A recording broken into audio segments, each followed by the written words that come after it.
در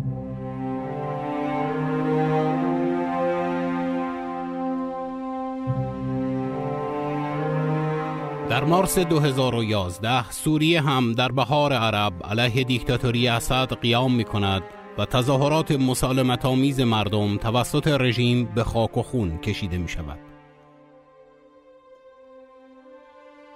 حلب قلب اقتصاد سوریه و شهری با قدمت چند هزار ساله بر اثر 4 سال بمباران‌های روزمره از سوی رژیم سوریه و به تازگی هواپیماهای روسی اکنون ویران شده است.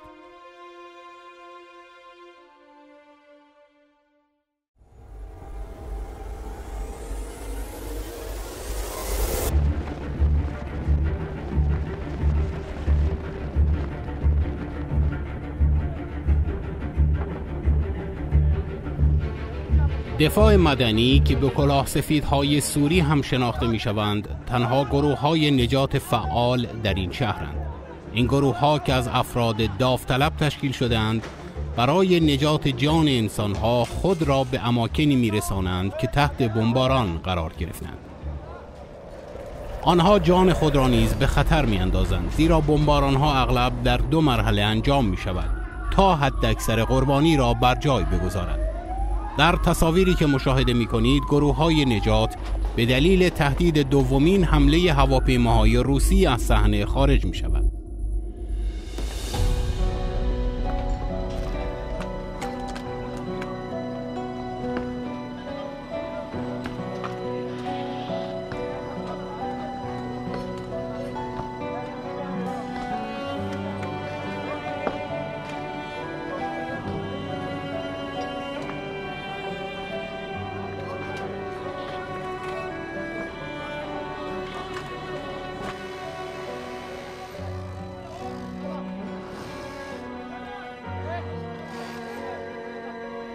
روزهای 29 و 30 اکتبر 2015 هواپیماهای روسی چندین بار به محله شهر قدیمی حمله کردند.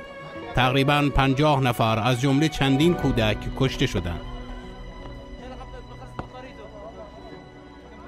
کلاه سفیدها کارشان را با امکاناتی بسیار ناچیز و ناکافی انجام می‌دهند. در سمت راست تصویر یک داوطلب را با یک پتک می‌بینید و در سمت چپ داوطلبی دیگر یک دریل در دست دارد. حملات دیگری که در دیگر محله‌های حلب صورت می‌گیرد قربانیان بسیاری از غیر نظامیان بر جای می‌گذارد.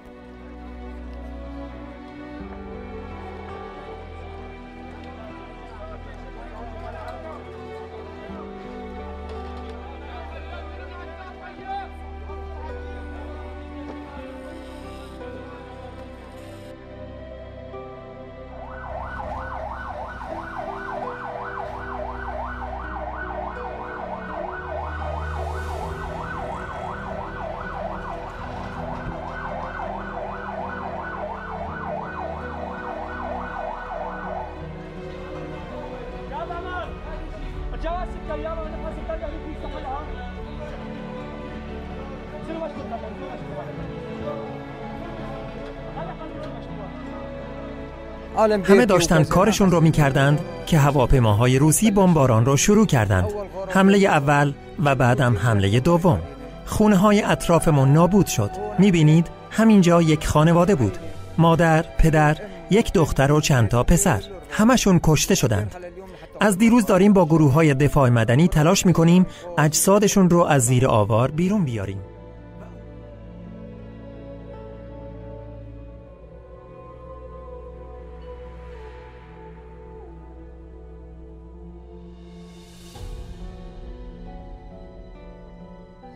از دسامبر 2013 تا دسامبر 2015 رژیم اسد با 6510 بشکه انفجاری و 6491 راکت و موشک حلب را کوبیده است. شلیک 4200 موشک توسط روس‌ها را هم باید افزود. از سال 2011 صدها هزار نفر از شهر گریختند و دست کم 30,000 نفر جانشان را از دست دادند. حلب بین یک رژیم خونریز و بنیادگرایان داعش گرفتار شده، اما تلاش دارد در میان این کابوس به زندگی خود ادامه بدهد.